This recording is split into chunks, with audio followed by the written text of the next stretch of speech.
right now, when we're talking about safety in a really unsafe time, when we don't feel safe ourselves because our neuroception is constantly being pulled for danger and threat, is all of us as mental health people have significant and I think valid concerns about the mental health implications of this time.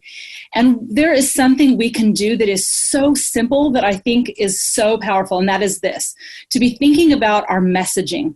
So with our kids, when we say things like, we're not going to the playground, or you can't go to school, or, you can't see your friends because it's not safe. It's dangerous to do that. People can get sick.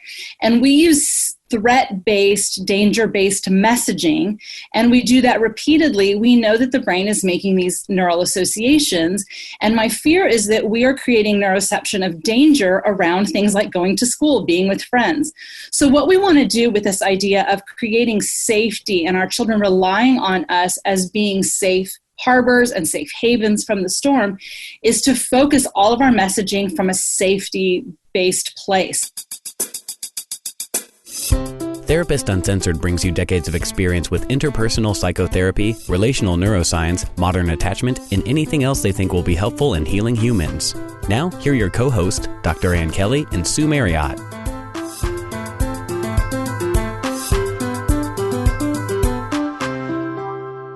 Hey everybody, welcome back. We have got a great show for you today. We are going to bring you the rock stars of interpersonal neurobiology and attachment, and kind of the folks who are really applying the science to real life. As you know, those of you who have followed the show, Dan Siegel and Tina Payne-Bryson have both been on our show before. They're so awesome that we're bringing them back. And as a matter of fact, Dr. Siegel's work, The Developing Mind, changed how I practiced. It changed how many people practice psychotherapy, and it has really impacted my life in a huge way.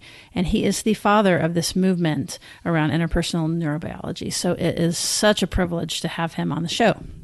Having them together is even better because they both come at it from different perspectives. They've written a couple of books together. The most recent one is The Power of Showing Up: How Parental Presence Shapes Who Our Kids Become and How Their Brains Get Wired. This is not just for parents. It's really about going back to the basics of what really works to create secure connections and secure relationships. So quickly, I'm going to say a little bit more about who they are, but I wanted to offer something to you guys. We're going to be doing an episode that really does a deep dive and goes much more into relational science and specifically interpersonal neurobiology. And so we want you to send in your questions. You can go to speakpipe.com/therapist uncensored and leave us a voicemail. And if it's a good one that we feel like it would be good for the show, we'll play it on air. And that way you can help shape the conversation about learning more about IPNB, how you're applying it to your life. You can share comments. You can share questions. So again, that's speakpipe.com/therapist uncensored. And it's speakpipe, P-I-P-E. Okay, we look forward to hearing from you about that or anything else. You can always just leave us a voicemail there. So today we've got Dr. Dan Siegel. He's a clinical professor of psychiatry at the UCLA School of Medicine. He's also the founding co-director of the UCLA Mindful Awareness Research Center. In addition, if you want to get training from him, he also is the co-director of Mindsight Institute, which provides training both in person and online. So if you want to geek out and get a lot more there, head right over to the Mindsight Institute. Dr. Siegel is a graduate of Harvard Medical School, and he's the author of a whole bunch of books. He's very, very, very well read, and he's very well read, but he is published prolifically. He's a New York Times bestselling author, and with Tina Payne-Bryson, he also wrote The Whole Brain Child and No Drama Discipline. Tina Payne-Bryson is also a New York Times bestseller. She's a colleague and co-author with Dr. Siegel. She's founder and executive director of the Center for Connection and Interdisciplinary Clinical Team in Pasadena, California. She's a licensed social worker, so shout out to all the social workers out there.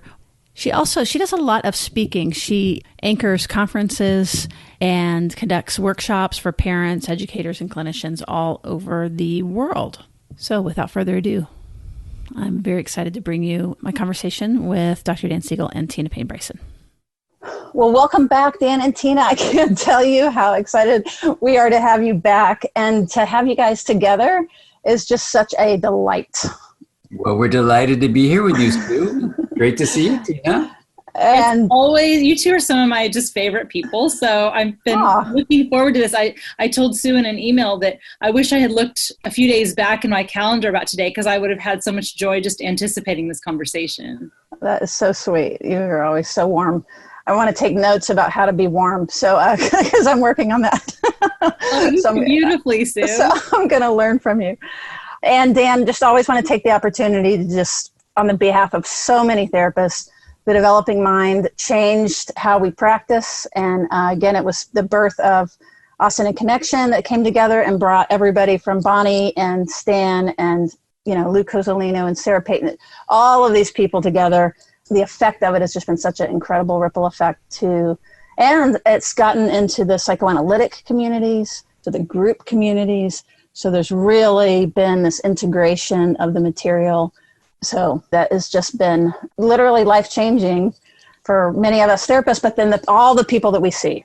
Well, thank you, Sue. And the third edition of The Developing Mind will be coming out just in a couple of weeks. So it's gratifying just to hear that it was worth all the effort to put that book together, and the field has grown so much. So it's wonderful here. It's useful. Understatement. It's just totally, really, really fantastic. It's sort of our Bible. It's the Bible, yes. So our listeners, if you all are new kind of tuning in, Dan Siegel would be considered the father, certainly, of interpersonal neurobiology, and really seeing the mind as not just existing in the skull. And now, if people already have your older edition, do we update? Do we buy the next one? What would you recommend? As a textbook, it's more expensive than your everyday book. So I'm not urging people to go broke buying it, because it is a textbook. So it's used in graduate school and college and stuff like that. However, if you say, is there new stuff in the third edition over the second and first edition? Absolutely. This edition is kind of amazing because, being the age I am now and the field being over 20 years old, I decided to put stuff in there that is pretty personal in terms of you as a reader.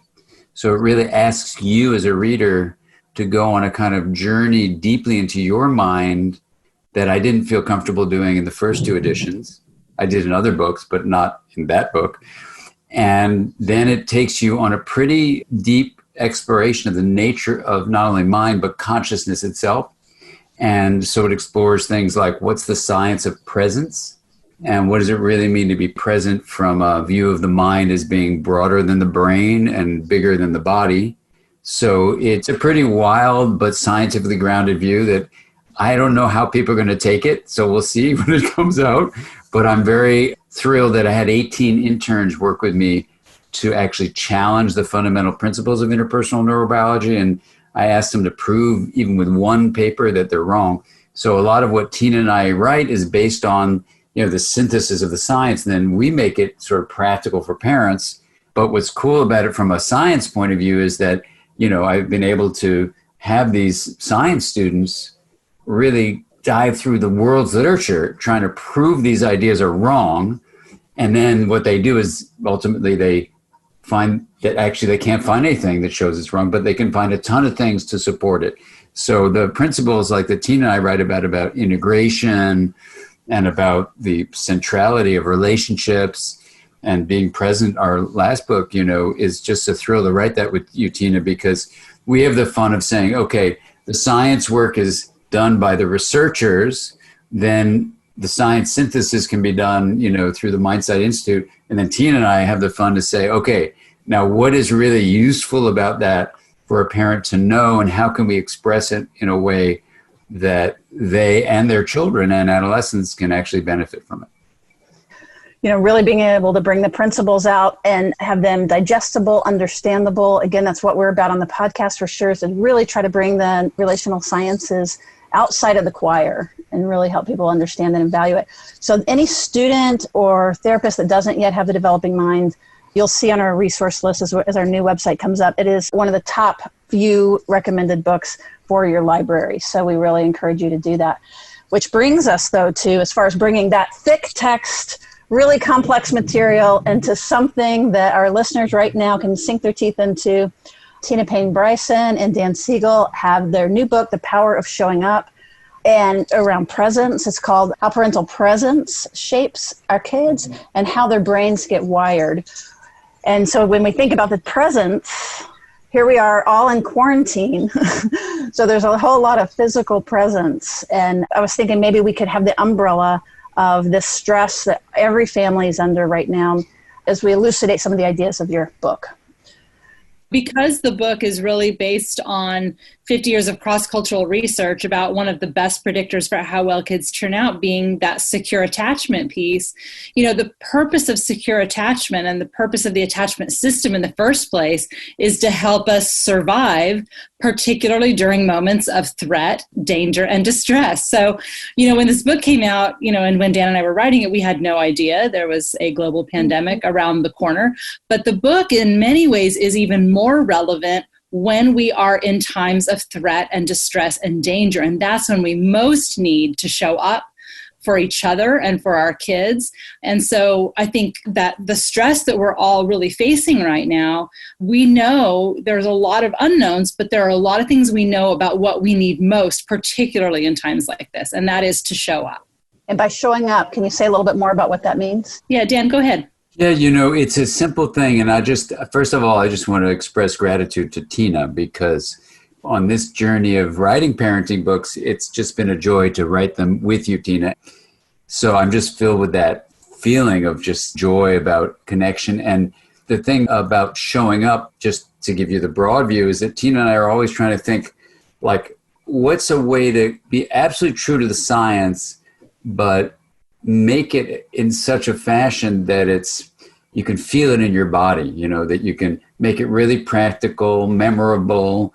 So we'll have dinner, the two of us with our spouses, Scott Bryson and Caroline Welch, and the four of us will get together, and, we usually are thinking kind of idealistic things, Tina and I, and then Scott and Caroline kind of are the strings that pull our balloons that are floating around in the atmosphere down, and we say, okay, so this will be it. So showing up means, how do you bring your full awareness to be present, basically, to be connecting both with your child in the case of parenting, but also with your own internal world. So you're not distracted by your smartphone or your computer or things on your mind. Of course, you can get distracted, but then you make a repair to those ruptures. And showing up doesn't mean you're perfect. It just means you're present. And this idea then became the central feature for this book. Each of our 4 books has, a central message that it starts with and then builds the framework around it. In this one, it's like, okay, could parents learn the science of showing up? How do you show up? How does showing up show up? To use it in 2 slightly different ways. What's the appearance of being present? And how does it look from the outside? How does it feel from the inside? So broadly speaking, it's a receptive awareness that you bring to your interactions with your children. That's what parental presence means, and that's what showing up as a parent involves.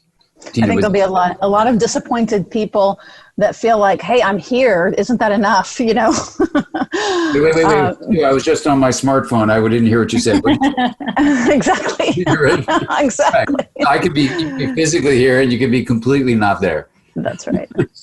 That was beautiful. I just would also thank Dan. It's such an honor to write with you, my friend, and to do this meaningful work with our friendship and our families being connected. And so thank you for that beautiful comment. And I'm so grateful and appreciative to you as well. But I don't have anything to add to that. I think Dan said that beautifully. Well, and going back to what you said earlier, Tina, about that we are under threat and that's what the attachment system is about. We don't really need it when all things are going well, as far as it being active. But Sue, if I could just build on what you just said, because Sure.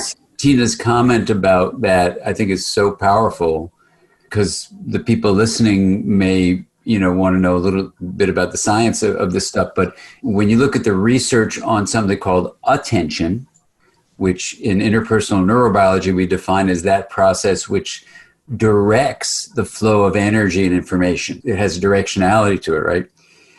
attention does not have to be an awareness. Attention, which is streaming energy information through your information processing system, basically, which can include your brain, include your body, and it can even include relationships, because the mind is not just inside your head. So philosophers would, or even cognitive scientists would say, cognition is extended and it's embedded. It's not just embodied and enacted. So these are called the 4 E's of cognition. The point here is that attention can be with awareness. So you say, oh, I'm really worried about the pandemic, so I'm distracted. Okay, we got that. But that's focal attention and awareness. Non-focal attention, which is actually where the majority of attention is, that is what's pulling your energy and information flow resources, is usually non-focal, which means attention that's not involving awareness. So what Tina is saying is so powerful, because just to put the science foundation beneath it, that you can say, oh, in my awareness, I'm just thinking how happy I am and how everything is fine and it's all going well and blah, blah, blah. And I'm trying not to listen to the news, and I know people are suffering and losing their lives and livelihoods, but I can't think about that so much. I'm going to just distract myself. And then, and this is true for me, I can't get things done. I'm exhausted. I try to do some, intellectual things I'm trying to do, and I'm completely depleted of the energy to do that. And I go, what's going on? Well, it's because of exactly what Tina is pointing out, is that my neuroception, Steve Porges' term for our checker that's always checking for danger, is pulling non-focal attention to the environment. That is, I've got to be wary for things that could kill me or my loved ones. And that little virus is invisible. So it's like every horror story writer's dream to have this invisible thing that will get in you and make it so you can't breathe. And so your non-focal attention is being drained with issues of life and death. Even if your conscious mind is saying, hey, I'm fine, everything's okay, what's the problem? Because this is what a pandemic is doing to us. I don't know if anyone else experienced that, but I certainly find myself really good at cleaning the house and seeing dirty things and cleaning them up, because that's like focal attention on something I can master and have a sense of potency about, rather than the feeling of helplessness that you can feel, in the face of the pandemic.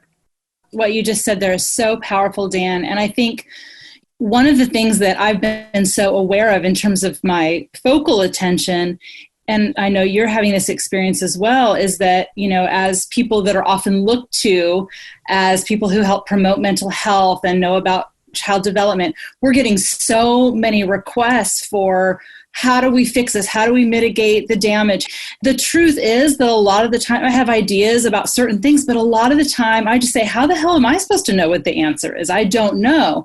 And so there's this weight of helplessness, of feeling like I am called to help, but feeling like I don't know how to do that in effective ways, while also feeling overwhelmed by too much information that's coming out there. And so when I become aware of that from my IPNB core and my lens, then I go, okay, what I want to do now is curiously attend to my own neuroception and to start actually rediscovering myself. We have to rediscover ourselves in an experimental, curious way to tend to our own neuroception. Like, I'll give a couple examples.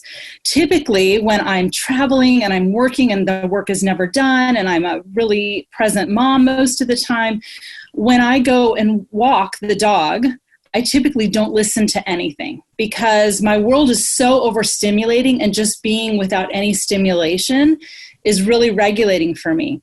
What I've noticed since this has happened is that when I'm out walking, I'm actually have been listening to Bruce Perry's book, The Boy Who Was Raised as a Dog, which, is obviously all about trauma, and it's a heavy book. But when I'm walking and I'm listening to it, I am delighted. It feels so good to me to be listening to something interesting where I'm just by myself. So it's like I'm having to learn sort of new things that delight me and create a sense of stillness within me, and then other things that are dysregulating. One of the other things I know about myself is that I feel safe when I have information. So I'm a person who, the more information I have, the safer and more predictable things feel to me.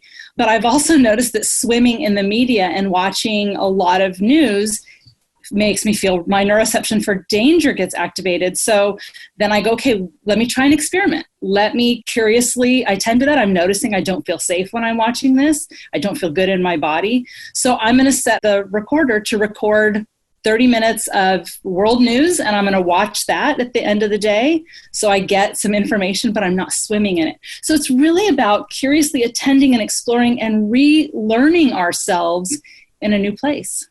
That is incredible and beautiful and totally can relate to so many of those examples.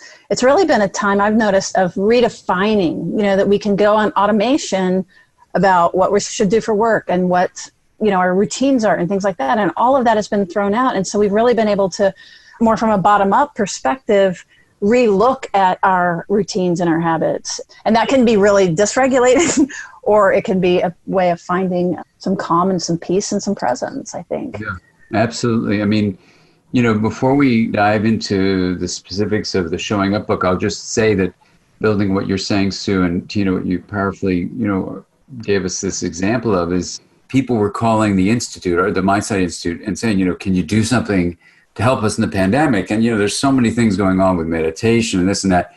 What we are is like a brick and mortar center for interpersonal neurobiology, for synthesizing all the sciences, one framework. So we sent out an email that just said, if you want to have a space to talk about like the personal experience of this planetary pandemic, maybe that'll pep us all up, and I'm an acronym addict. So that was the acronym, Personal Experience Planetary Pandemic. So I thought it would be really fun to have like a couple dozen people have a conversation about what is the personal experience. So we have this thing where, you come as an individual, which is a me, but you realize we're all interconnected with each other and with nature. That's a we. So me plus we, the integrated view would be MWE, right? MWE, MWE.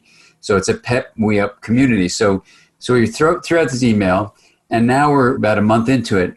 We have 12,000 people coming for this weekly meeting, and we set up this back platform for people to have conversations. So all these groups are self-organizing basically around the following theme.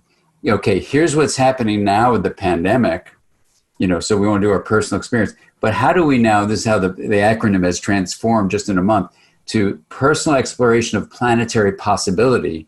So how do we see the disruption that has happened in our human family during this horrible pandemic moment as actually an opportunity to allow a system that may not have been so good, that it's destroying Earth with huge amount of environmental injustice and social injustice. You can see people who are marginalized are devastated even more by the virus. So how do we actually take this moment of disruption, this period of disorganization, is actually how a system can reorganize in a different way so we don't go back to business as usual.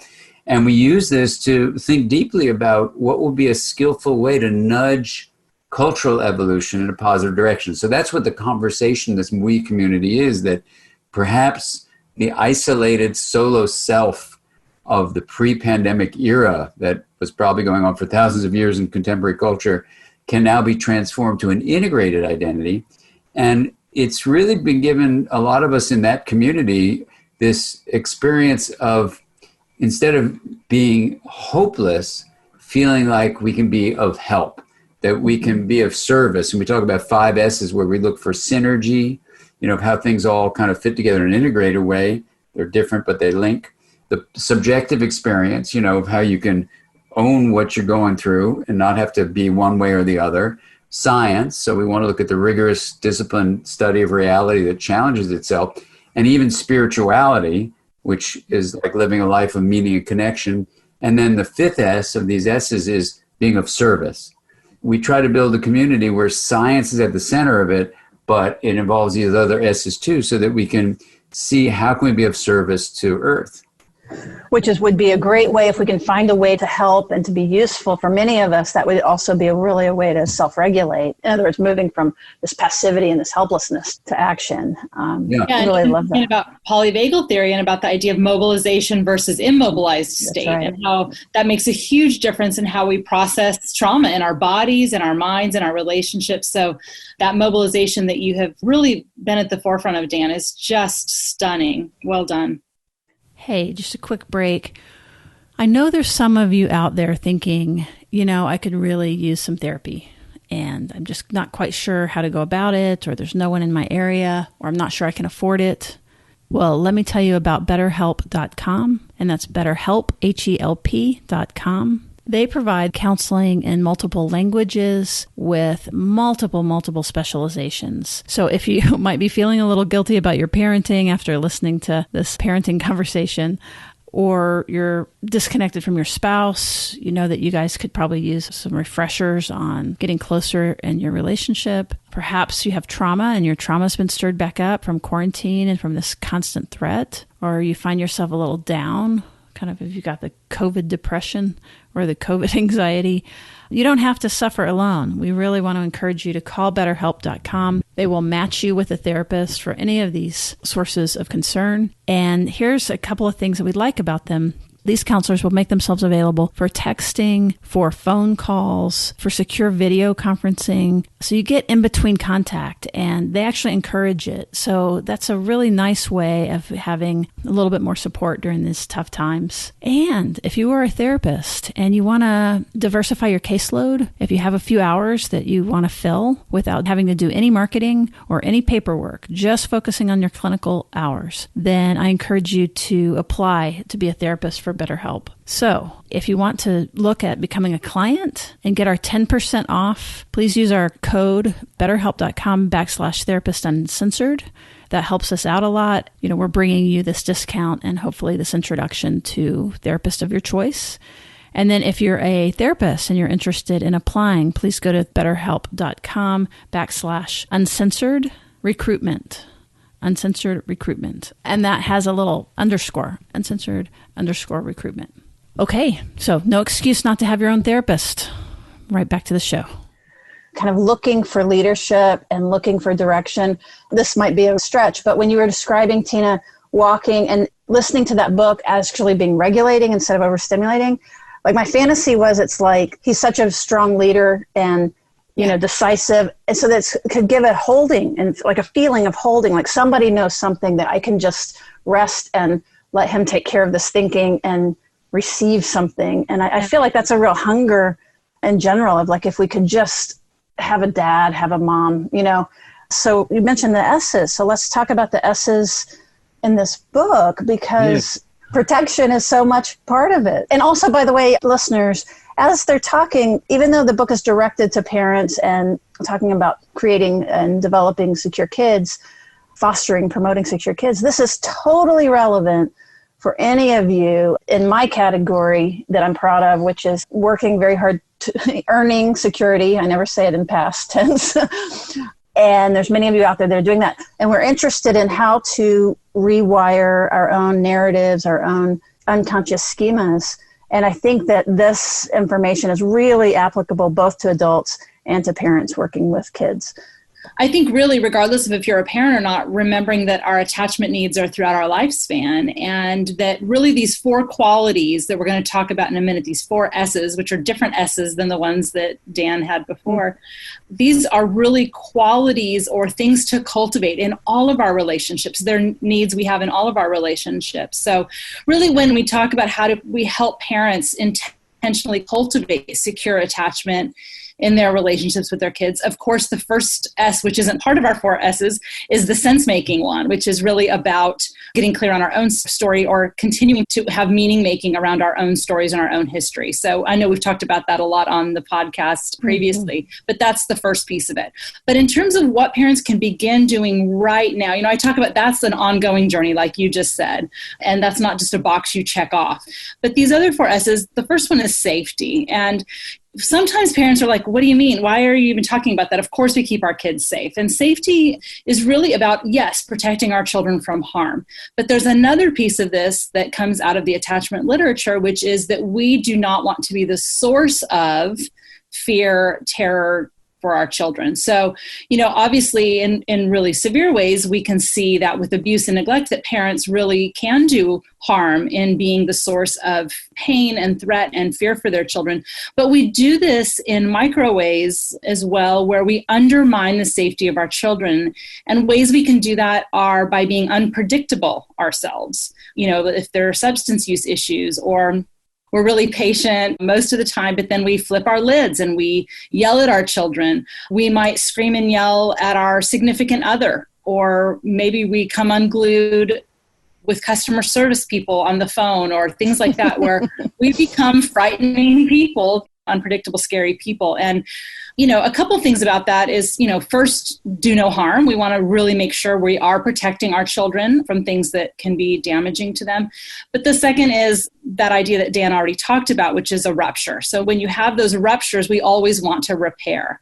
And that can look like, man, I handled that so poorly. I got really angry. I didn't regulate myself very well. I wish I had handled it differently. I'm so sorry. And to make that repair.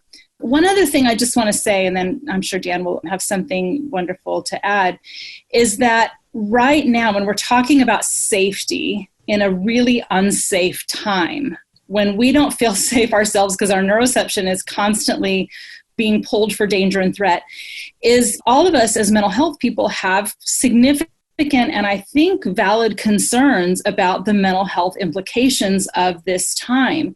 And there is something we can do that is so simple that I think is so powerful, and that is this: to be thinking about our messaging.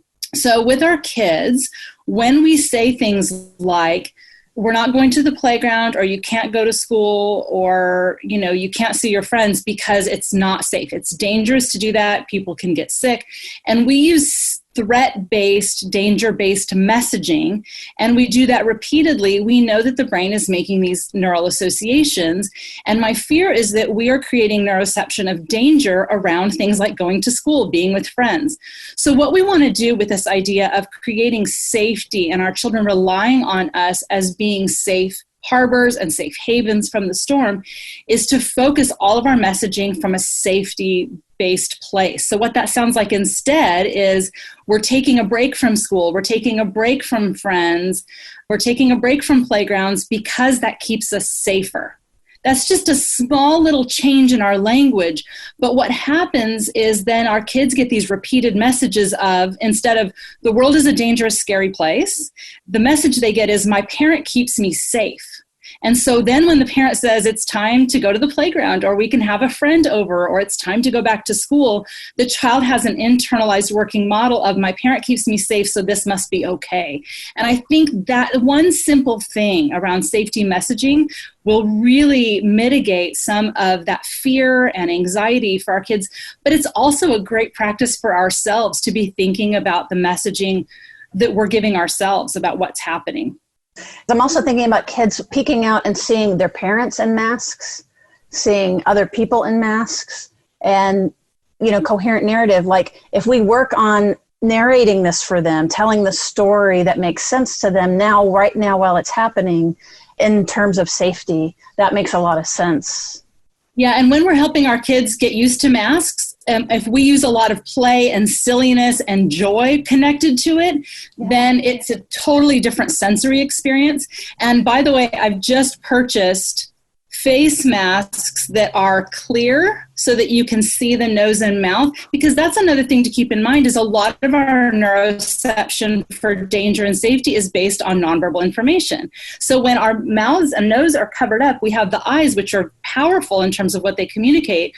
But for kids in particular, there's a lot of neuroception of safety being missed. I've loved seeing the doctors who have a picture of their smiling face pinned to their scrubs so that even though they're covered, the child can see a smiling face to get that neuroception of help and safety. So for all the therapists who are part of my team at the Center for Connection, I don't know how breathable they are, so they may not be very practical, but I've purchased a bunch of clear masks just so we can try to amplify a neuroception of safety for kids to see more of our face. Yeah, and hopefully just from a practical point of view, there'll be a research study to compare those masks with actual face shields.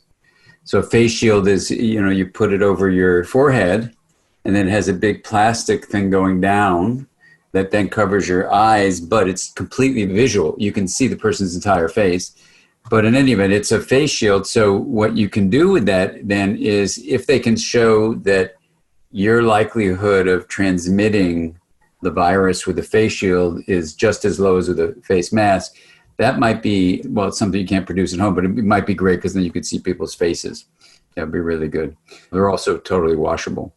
I mean, this is a hard time because the safety piece that is our first S, is, the first deep, evolutionarily significant meaning of attachment. Because what Tina and I do in The Power of Showing Up is basically we're summarizing attachment science to talk about how would you parent in a showing up way based on the science of attachment. Even though some approaches to parenting use the word attachment, they actually don't base anything they say based on the science of attachment.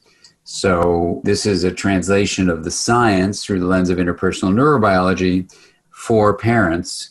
And so the first one is safety. And as Tina's pointing out, the two layers of it, just to remind everybody, is keeping your child safe, but also not being the source of terror for your child, and always making a repair if there's ever a rupture in either of those. There's a book I'm just finishing reviewing that Alan Strofe will publish soon, who's the main investigator for the longest study ever done on the kids who are now studied before they were born, are now in their 40s. And so I'm literally just at the very last few words of the book. And it's a powerful inner exploration of Alan's experience as a young person with his own attachment experiences, and then woven together with his movement through college and then graduate school, and then becoming basically one of our leaders in the whole field of attachment science. And it's just a beautiful thing. But what he does also is review all the most current scientific findings. So I would just reaffirm what Tina and I wrote in Showing Up after reading this book, that relationships that provide safety provide resilience. And as Ed Tronick in his book that he just published a couple of weeks ago called The Power of Discord, no, actually that one's coming out next month too, The Power of Discord, the ruptures are an invitation to repair disconnection, even when you may have been terrifying to your kid. And it's that repair process. Ed Tronick and his colleague in that book make an argument that that is how kids develop resilience, this capacity you're mentioning, Sue, to self-regulate. You learn this from not just interactive connection, but interactive rupture in the connection that then gets repaired. I've heard you speak about this related to rupture and repair with just a slight shift, which was something like, because rupture sounds like pretty violent or huge. Yeah. And I think you've called it, what repair actually is reconnection. It's disconnection and then reconnection. Yeah. I think that's a better way. That's not what's actually used in the science, but I think that is better to disconnection, reconnection. Yeah. Well, it's hopeful. Yeah, it's hopeful and doesn't make the rupture like, oh my God, that's an artery or something. Right. So disconnection and reconnection. So, that's what Ed Tronick's work beautifully shows. And I'm bringing that up here because as we move to the next S, anyone listening who's a parent themselves or working with parents, Tina and I really try to emphasize this with our own stories, is that there is no such thing as perfect parenting. And your aim is not perfection. Your aim is presence. Your aim is to show up and not to think you're some kind of, superhero of doing everything exactly the way, a book might tell you to do it, even if you wrote the book, So this is why we're always nervous, whenever we set a book into words on paper, because we want to make sure the reader knows that there is no such thing as perfection. Even if you have a book setting you on a certain direction, that's actually a better way to parent, with a directionality that you're headed toward, if you can have compassion toward yourself, knowing that you're human and that it doesn't always go the way your direction that you've intended meant for it to go. Now, this book is our North Star that we can stumble and paddle towards. Yeah, exactly. And just like a sailboat that heads a little this way, a little that way, a little this way, you do it that way. But as a colleague of mine once said, if a sailor doesn't know the direction they're going, there is no favorable wind. So you really want to have a sense of how to sail the ship of your parenting. Yeah, it's organizing principles. So We've got safety, and you were leading into what the next one was with Tronick's work. Seen. Seen. So seen is really about looking at the mind behind the behavior. It's really tuning into what your child's internal experience is. And so, one of the things that happens is that we are so focused as a culture on kids' behavior that we focus on the behavior and we address the behavior and we miss what is happening underneath the behavior. I have a moment, I remember when my youngest JP was complaining. We had said we were going to go to the movies and he said, well, can I have popcorn? And my husband told him no.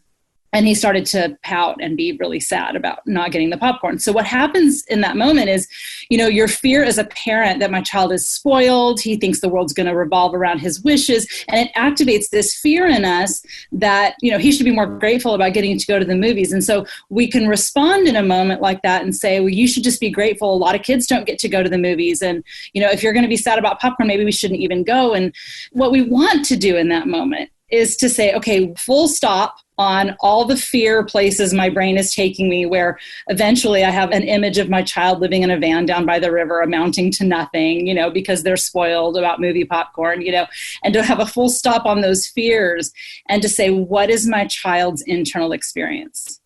And then I can say, oh, he's disappointed. And last time we went, I bought him popcorn and he got excited about that as being part of what was happening, and he feels disappointed. And then in my mind, I can say, well, if I feel like he needs to cultivate gratitude and have better perspective and those kinds of things, those are skills we can work on, and we can talk about that at dinner, and we can create a gratitude practice and a perspective practice with our mindfulness. But in this moment, I'm going to be present to what my child's internal experience is, and I can say, you're feeling disappointed. You were really hoping you were going to get popcorn. Is that right? And he nods, and the tears then can be released. And then, of course, that doesn't mean I have to do anything. I don't have to buy the popcorn, but I'm really just present to his internal experience. And I think this is so important because oftentimes when our children's internal world leads them to uncomfortable emotions like sadness, disappointment, frustration, embarrassment, anger, as parents, if we don't know how to tolerate those emotions and we don't know how to tolerate our child's experience of those emotions, we're going to distract or criticize.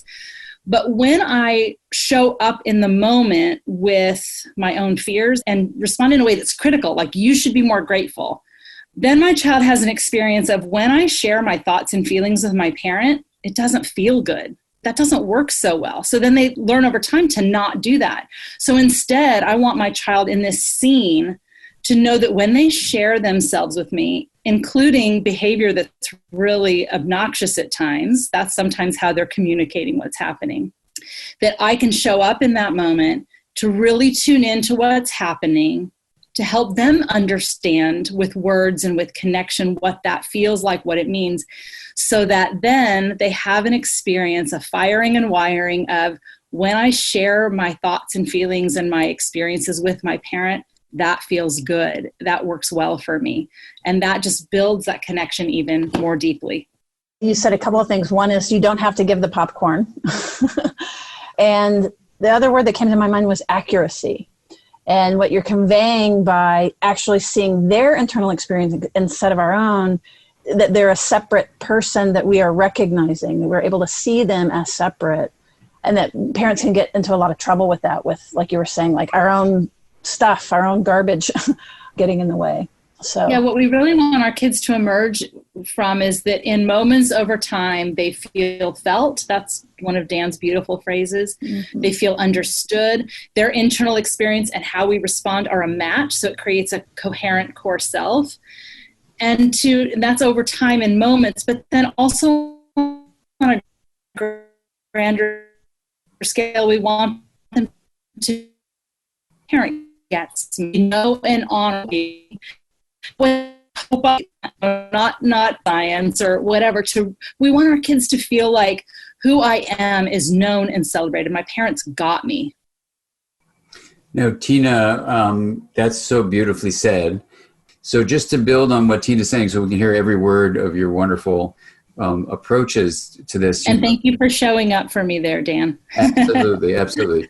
And this is the idea that sometimes a message may not be as clear as we intended to be or whatever, and then relying on each other. So the word seen is more than just, what you do with your eyes. It's this mind sight stuff. And as Tina is powerfully saying, what's the mind, what's the subjective experience beneath the behavior that's driving the behavior.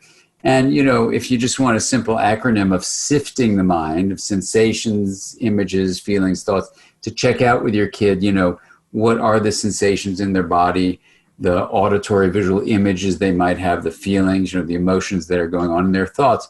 So at a minimum, you want to help your child to sift their own experience for their own being seen by themselves, but for you to check into those things. And it's amazing. I'm working now with a family where it was just not in the family culture to be seen. So I think it's important just to say that you can have a mind, that is, you could have emotions and memories and thoughts and beliefs and attitudes and intentions and desires and longings, all that stuff we put on the word mind. And you can also have not developed the capacity to be aware that those are mental activities. So you have the feeling, but you don't have another aspect of your mind that goes, oh, I'm Sue and I have this feeling. I'm Tina and I have this thought. I'm Dan and I have this memory. And so I get lost in my memory, for example, rather than having what's called a meta memory process of, being able to reflect within awareness. There is a memory process that's a part of my mental apparatus. So we simply call that capacity mind sight, to see the mind, or, theory of mind, reflective function, mentalization, mindedness, psychological mindedness. There's a lot of terms over the last 30 years in the science of all this that have come up. And mind sight is just a simple way of saying, do you have this capacity to be aware of your own mind or the mind of another, and to honor the differences and promote linkages between the two, which is integration. So being seen requires a mind sight ability on your part as a parent. So part of what this second S does, it says to the parent reading the book, for example, or just studying the science of attachment, that your capacity to have mind sight, to be able to, in Peter Fonagy's terms, mentalize or reflect on the mental nature of things, or to be mind-minded, or even Mary Ainsworth said a long time ago that what she means by sensitive parenting, the basis of secure attachment, was, does the parent's mind have the mind of the child inside of her or his mind? So this is really a very central aspect to attachment science, that the parent doesn't just respond to behavior, that they are making sense of the inner life, the subjective experience, the inner mental experience of the child. Now, amazingly, through a lot of different studies, you can make this simple statement, that relational experience of your parent seeing that you have a mind beneath your behavior develops your mind sight abilities. And this is where you can see, as this family I'm working with, the family in the generation before also didn't have mind sight. And so, of course, this one doesn't. And then the next one wouldn't if they weren't in therapy with me. And so we're doing this intervention, which is, you would think it's like magic, but I'm teaching them not just to have feelings and thoughts, but to have the mind sight ability to sit within awareness and work with those thoughts, have a different relationship to their own mental life. And that changes everything. So the second S, after safety, we have now seen, is that even if you're a parent who doesn't know how to do this because you didn't get it as a kid, no problem. We're going to teach you how to do it in the book. Yeah, that's one of the best parts about this science, is that it is full of hope. It's full of hope that says it's never too late. These working models are based on experiences. So once you create new experiences, you're changing the working models. That really, as we practice this and give our minds and our brains the reps, just like when we lift weights and we get stronger, we're giving them the reps, to tune in and attune to our child's inner experience. Then we start learning how to do that for ourselves. And it's so beautiful. You just see transformation there. It's like developing a secure attachment with yourself, so that you're noticing, you're with yourself, you're compassionate. Yeah. Exactly. And that brings us to the third S in many ways. And the terms are hard here. And, it's so fun working with Tina, because we can just get right to how we can translate this for parents. With the interns, when I was doing the developing mind, they'd always see me kind of get all restless, 18 of them in the institute, and there I am with them at the end of the table, and we're all talking and stuff. But I'd all get restless because in the science, they use the term self-regulation. And it would drive me nuts because I think that's a problem with our planet, is that we think the self is inside your head. So I would always cringe and I would go, let's just call it, for now anyway, it's a clunky term, but let's call it inner regulation. So that the child learns inner regulation through interactive regulation. And notice I didn't use the word self there at all, because the relationship is the self as much as the inner life is the self. So to get to what you're saying, Sue, is that these interactive experiences of being safe, and when it's disconnected, a reconnection is established, being seen, and when it's disconnected, a reconnection is established, allow a child to be soothed, the third S. And in those interactive, soothing, regulatory transactions that allow you to go from distress to feeling calm, that's what interactive regulation is, you actually build the circuitry in your own brain, in the body you were born into. I'm so avoiding the word self there, right? An inner capacity to regulate states of intensity that can be experienced as discomfort, that we call dysregulation, and tending toward chaos or rigidity, and moving yourself back toward an integrative flow that's a more sense of harmony. We talk about things like the window of tolerance, where you can learn to tolerate, let's say, a feeling of anger or fear or sadness, and stay integrated with feeling a very rich amount of anger, sadness, or fear in terms of uncomfortable things, or for some kids, even joy or elation or excitement or surprise. I know some people have adopted the window of tolerance term and think of it as some space between hyperarousal and hypoarousal. But when I made up that phrase, window of tolerance, it was not to be hyper or hypoarousal. It was about an integrative flow that was flowing between chaos and rigidity, because you can be extremely hyper aroused. Let's say I'm really excited to be with Tina because she's written a new book, which is a fabulous book, The Bottom Line for Baby, and I'm really excited about it. I am so hyper aroused, which I am actually. It's a great book, and everyone should buy it. So now I'm really hyper aroused. I'm giving Tina a virtual hug. I'm giving Scott high fives for the family's accomplishment and the boys. I'm really excited about it. And I'm totally integrated, and I'm in harmony, and I'm super hyper aroused, and I'm staying integrated. I'm not chaotic. I'm not rigid. So this is where I get nervous when people have adopted the window of tolerance phrase for, Dan is too hyper aroused. And I go, no, I stayed integrated, so don't use the word hyper, even though I'm super energized. And the same thing would be the hypo thing. I could get super low key, meditative, unbelievably low arousal in my hammock, right? And the hummingbirds are floating by. And I am so chill, and I'm so integrative. I'm not rigid, I'm not chaotic, but I'm hypo-aroused. I'm really low arousal. And I'm like going just in this incredible state, but I'm integrative. Whereas in other settings, if I'm like about to go give a talk to a bunch of people, and I'm that unenergized, that would not be so good. And I would become rigid, or if I got too energized, I could become chaotic. So sometimes it goes where hyperarousal is chaotic and hypoarousal is rigid. Sometimes it is that way. I think that's why people generalized it. And instead of staying with the complexity theory view, which comes from math, that's where that all comes from, that there's this harmonious thing when you differentiate and link. No matter the degrees of arousal, you can stay combining differentiation and linkage. And this is why expanding the window of tolerance is really an integration issue. It's a challenge of integration, so that if in my family no one was ever too happy, if I got super excited about Tina's wonderful new book, I might be incredibly chaotic because I never learned to widen my window for states of joy like that. I say that because soothe really invites us as parents to check into our own window of tolerance for whatever the particular distress is of our child, so that we come and show up in a window of tolerance, right? So that we are in an integrated state, no matter what the level of arousal. This is the point of that little, what looked like a digression.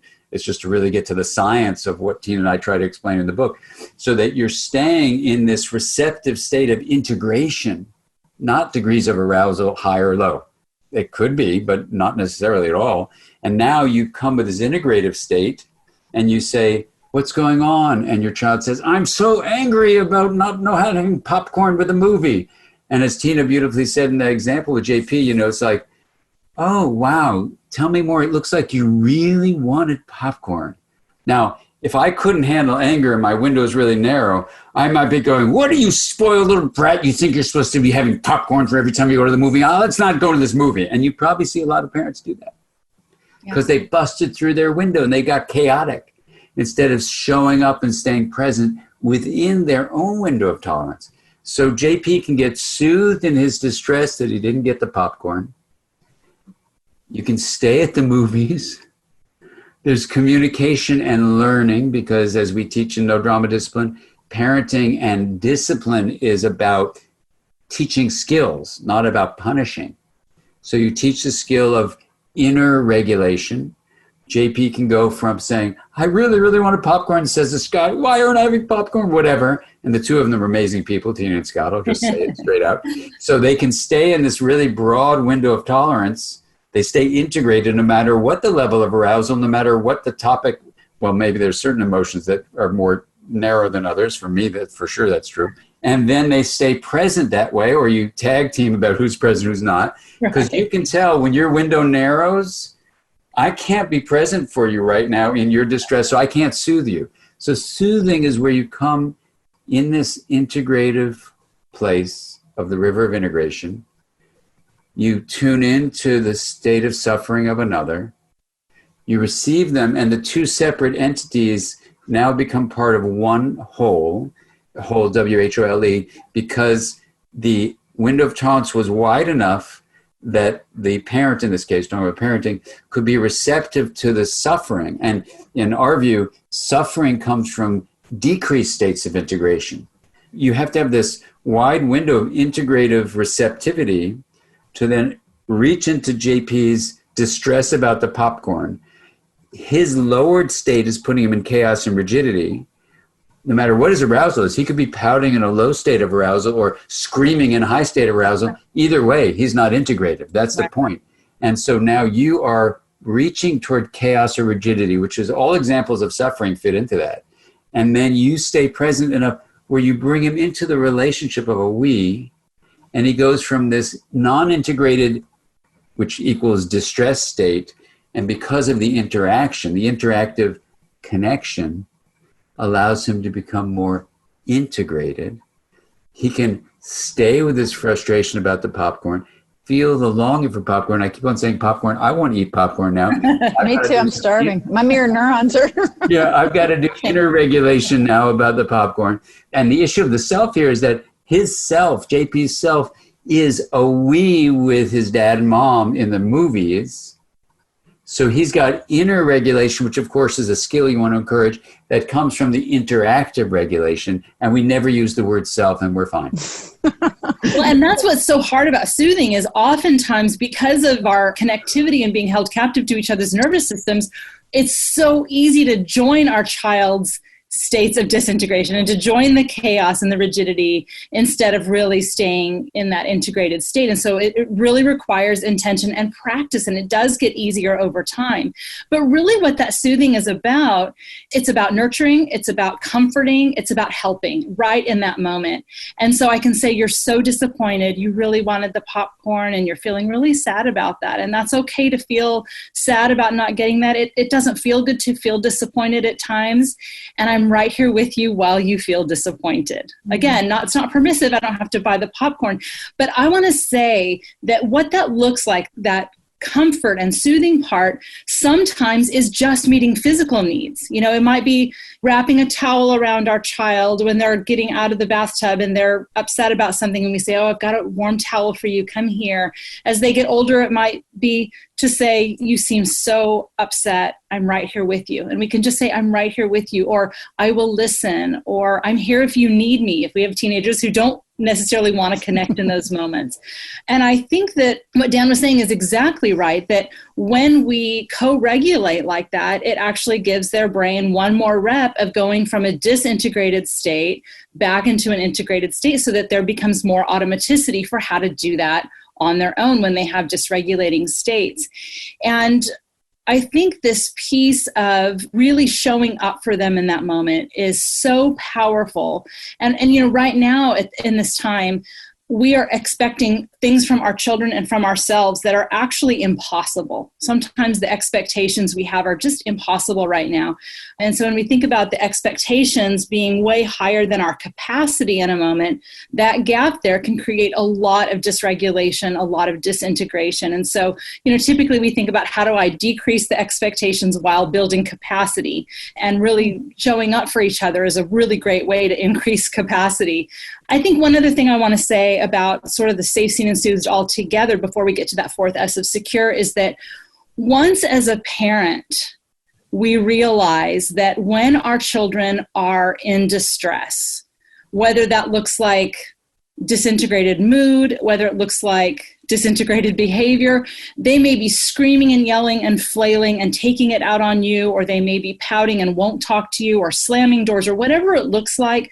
Once we realize that when our children are falling apart, that we actually don't have to fix anything or change anything, but all we need to do is to show up with presence in that moment and meet them where they are and connect with them. It's incredibly liberating.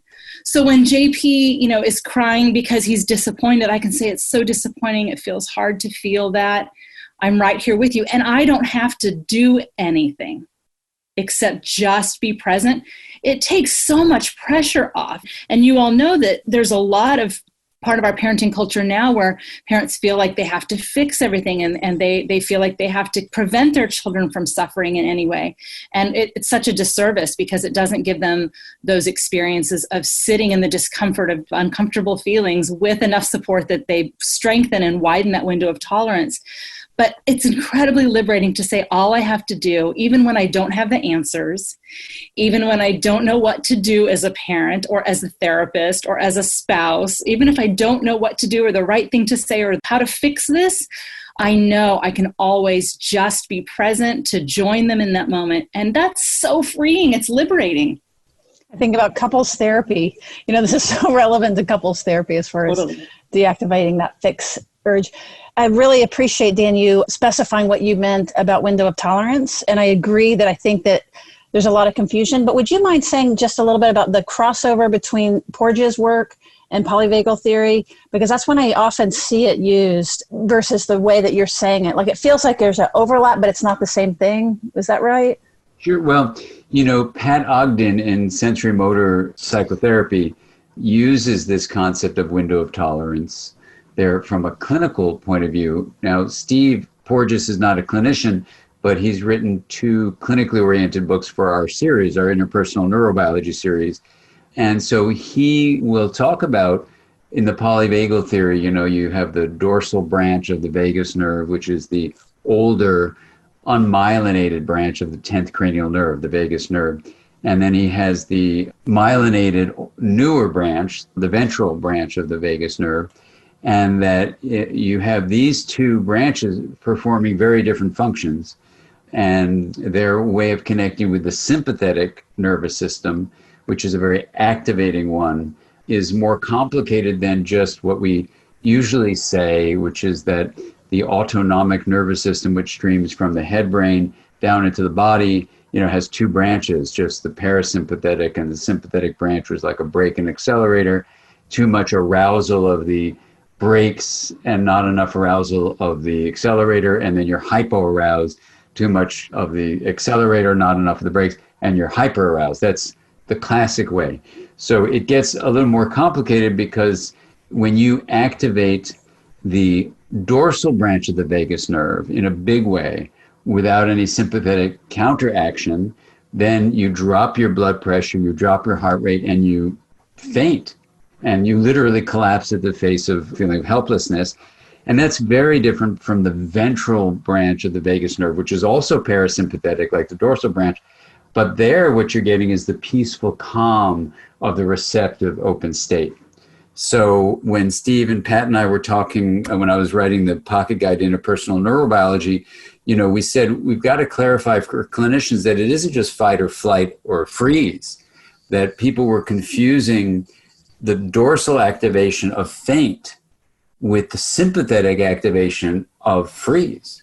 Because freeze is a very energy consuming, so it's a sympathetic branch, adrenaline based, I'm tightening up my muscles, I'm temporarily not going to act, I'm not going to function. So in that sense, it's super aroused, but there's not much motion. So are you going to call that behavioral inhibition? Well, yes. Is it hyperarousal? Well, yes. So which is it? Hypoarousal? That's why it doesn't really apply so much. And then you say, well, but it's parasympathetic arousal. Well, then you got to, with Porges' view, you got to say, which branch are you really talking about?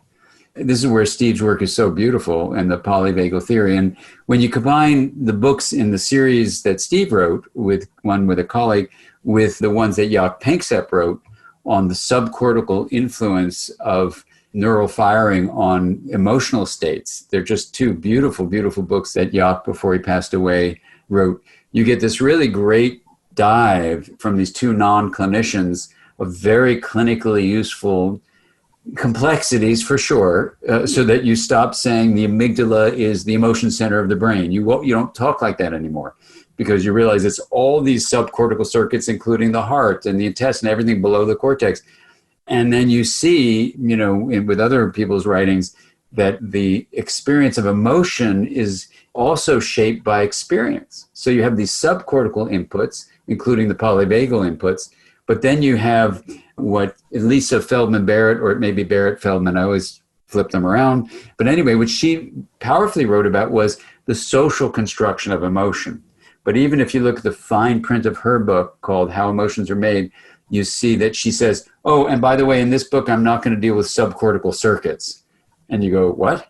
But her work is really important because it says the cortex is going to learn based on culture and based on attachment experiences how to shape meaning, so that we don't want to talk about universal emotions. That's her take, which is a really powerful, important thing.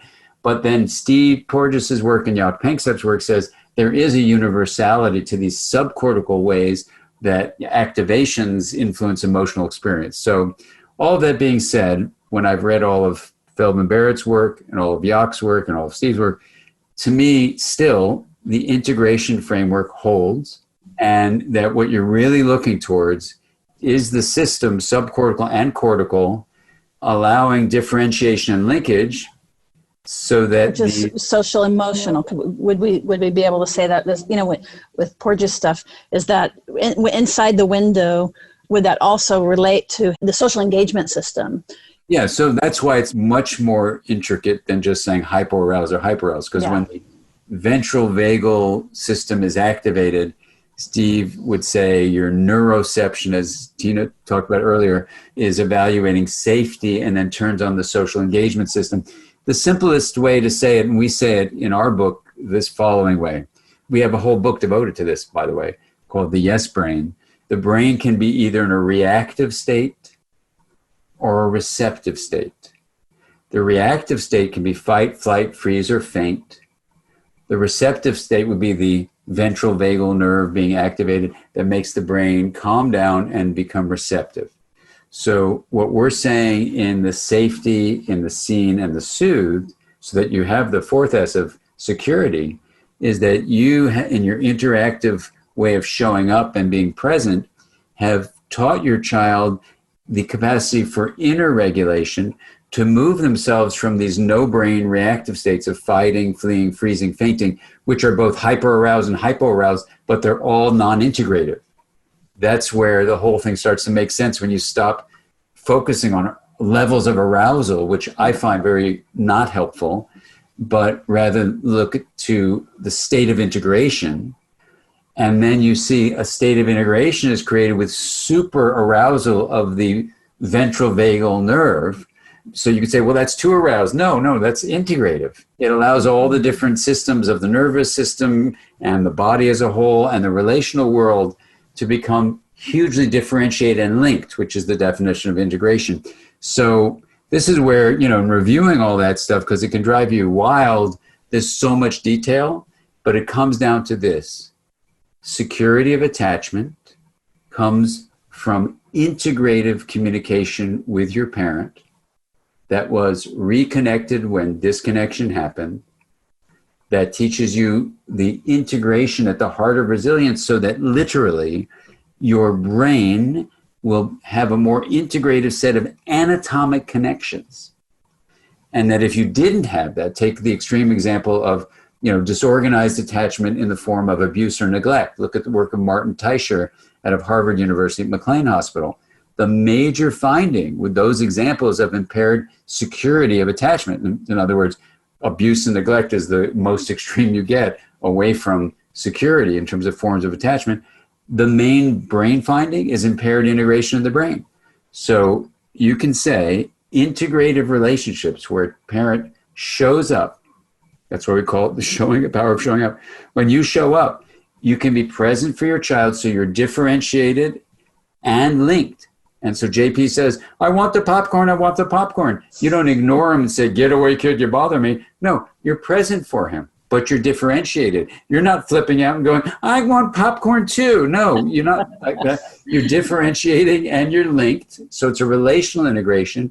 And over time, and you should see these three incredible boys.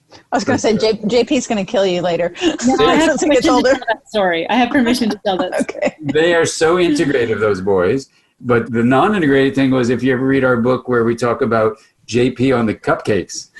Yes. Yeah, but that's a whole nother story. Anyway, so the point is that the concept of integration is that relational integration leads to neural integration. And it turns out that neural integration is the basis for all forms of regulation, regulating attention, emotion, mood, narrative, making sense process, thought, behavior, morality, relationality. All of those regulatory things, if you look at the brain correlates, they require integration in the brain. And I told the interns, please, this is too simple to be true. You got to show me one study that goes against this. They couldn't find even one study. Integrative relationships lead to integration in the brain. And if you look at the Smith et al. Study in 2015, they looked at every measure of well-being they could find. And there was one brain correlate to every measure of well-being. It was how integrated your brain was. Just look at that paper. It's how interconnected your connectome is. So my interns, when they were reviewing that paper, they were like blown away, because this whole framework is that every study ever done on any psychiatric disorder of the brains of those individuals shows impaired integration in the brain. Every symptom of every syndrome described in the DSM has impaired integration in the brain. What are the major inputs of things like mindfulness training? The brain becomes more integrated. And the Smith et al. Study then shows well-being of every measure you could find is predicted by integration of the brain. They were all jumping up and down with excitement, because basically for the third edition, we could say, the hypothesis from the 90s in the first edition now has literally hundreds and hundreds and hundreds of studies that support the statement, integrative relationships lead to an integrated brain, leads to a healthy, happy person. And security, that's what security is. And that's really the mechanism behind the findings, these longitudinal findings that say that one of the best predictors for how well kids turn out is that they have secure attachment with, at least one person, if not more, and better more. That is the mechanism, that secure attachment relationships promote integration in the brain. That's the main conclusion of that. And so just to kind of pull everything together there, not perfect, but enough repeated experiences where kids feel safe, seen, and soothed lead to that fourth S of secure, which is not a self-esteem thing, like I feel secure about myself, although that is an outcome. But it's actually that the brain has wired to securely know and predict that if they have a need, someone will show up for them. And the next piece of that is that because that has been wired as an internal working model and as integration in the brain in a more structural way, what we're seeing is that they expect other relationships to be that way. You know, you talk about Srough's findings of kids with secure attachment having healthier romantic relationships in their teen and young adult years. And so they have healthier relationships. They expect people to show up for them. And the final piece of what this leads to is the most rewarding for me in terms of when I think about my job as raising people who go out to be adults in the world and become parents themselves, and this multi-generational legacy that we are all building from our relational experiences, is that they learn how to keep themselves safe. They learn how to see and understand themselves. They learn how to soothe their states of dysregulation. Did you see how I avoided that other S word there? Including even saying, I need to connect with somebody to help me regulate right now, right? That's part of self-regulation. I used air quotes for those of you who were just listening, is connecting. So all of that means that they learn the power of showing up for themselves and for other people. And I think one other thing I think that has to be said, and that is that particularly when we are in times of distress, which we are now, that this is, in some ways, it's simple to say, look, this is the North Star. If you find yourself as a parent, as a clinician, as a significant other, as a best friend, not knowing what to say or do, this is the North Star. What you always can do, which is always the right thing, is to help the other person feel safe, seen, and soothed. That's it. But that's not always easy. It may be a simple idea. It's not always easy. And so in order to make sure we have the capacity to do that in all of our relationships, we need to remember that we matter too. I'm saying to all of you, you matter too. So making sure you're showing up for yourself. And what we talked about earlier is kind of curiously attending to your own sense of feeling safe, seen, and soothed, and making sure you have people who show up for you too, doing that for yourself, and then having other people who can do that for us as well. That is beautiful. I was imagining a mic drop. It's like, here's the answer. And it's true. Like what Dan's saying is, it's like, this is not somebody's good idea. This is all based in hard science, and it has been reviewed and reviewed. And I think that you guys have done such a beautiful job of pulling out the essence of it and helping us know what to do. Oxygen mask on us first. So first of all, I want to direct everybody to the show notes. There you'll find a link to the book and all of these books that have been mentioned. We've mentioned a couple of people that we have previous episodes interviewing. Srouff is one of them, if you can believe it. We don't get a lot of attachment researchers. So he's on there, and Steve Porges and Deb Dana, and folks who will talk more about the polyvagal are in other episodes, and we'll link to those. But should they look for you, the two of you directly, how will they find you? My website is tinabryson.com, and that's Bryson. And mine is Dr. Dan Siegel, DrDanSiegel.com, or at Mindsight, MINDSIGHT, MindsightInstitute.com. They're interconnecting websites, but those two sites. We both have links to all of our social media from our websites. And I should probably mention too, I mentioned my clinical practice. The centerforconnection.org is one of the only places, maybe the only place that I'm aware of, that is an interdisciplinary, interpersonal neurobiology-based practice where all the fundamental principles of interpersonal neurobiology, including that each clinician is differentiated and we are functionally linked, and we are always reflecting on if we see chaos and rigidity in our organization. It's our business model. If we see chaos and rigidity in our business model, what does that mean? Does that mean there's too much differentiation? Does that mean there's not enough linkage? So this is actually our business model, and we practice this with all of the families that come and see us. So you can learn more about that at thecenterforconnection.org. And what was the name of your book that Dan mentioned? Oh, Dan, you're so sweet. Thank you. Dan's reviewing it right now, and it's called The Bottom Line for Baby, and it is my first solo book. And I have to say, as proud as I am of this book, it's way more fun to write books with Dan than to write them on my own. I'm looking forward to writing more with you, Dan. But I'm really proud of the book because it's the book I wanted and needed as a new parent. It's the idea of taking about 60 topics that we get a lot of competing information on as new parents, where it's very confusing. You have people telling you all kinds of different things, and even what you read about is conflicting. So it kind of lays out, it's alphabetical, so you can flip to, say, sleep training. It lays out the main arguments for and against, And then there's a section that says what the science says, and I've reviewed really just the strong current meta-analyses or say that there aren't any.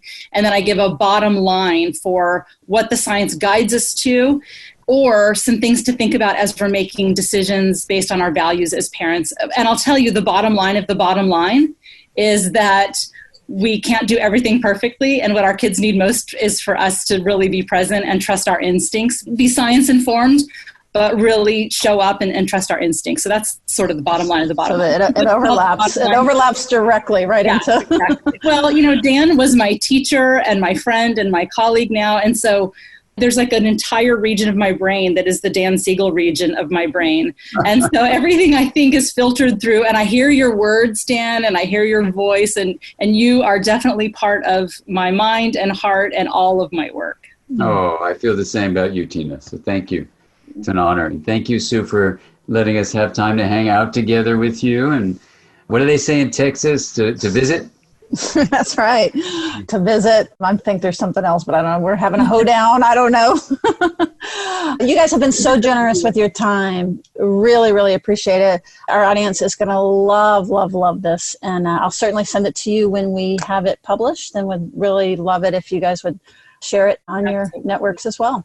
And Sue, thank you for being such a force in this interpersonal neurobiology field and connecting people and helping us really get lots of ways of thinking about living and working from this lens. And I'm so appreciative of you. And you are part of this IPNB revolution. And I'm so glad to know you. And I'm proud of the work you've done.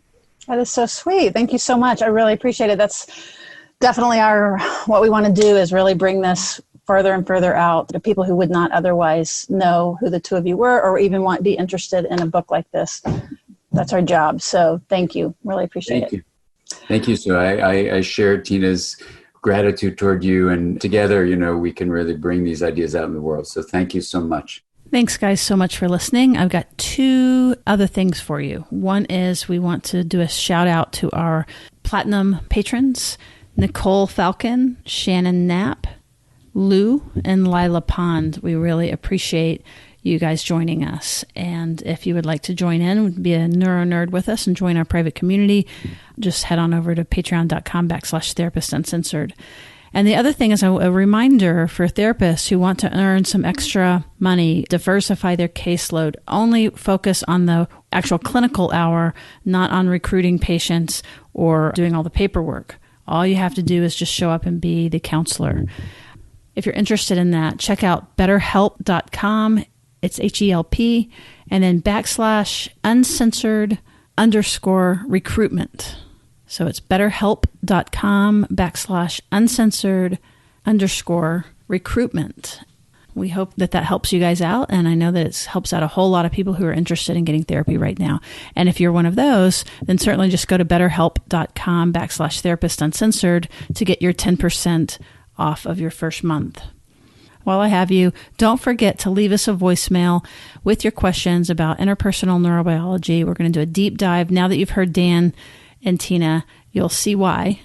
It's speakpipe.com/therapist-uncensored. Anything you have to say to us, we're going to get a direct voicemail from you at that link. And again, if it's something that can apply to lots of people, or is a really good question, we're going to play it on the air and answer your question on the air. Okay, thanks, guys. Bye.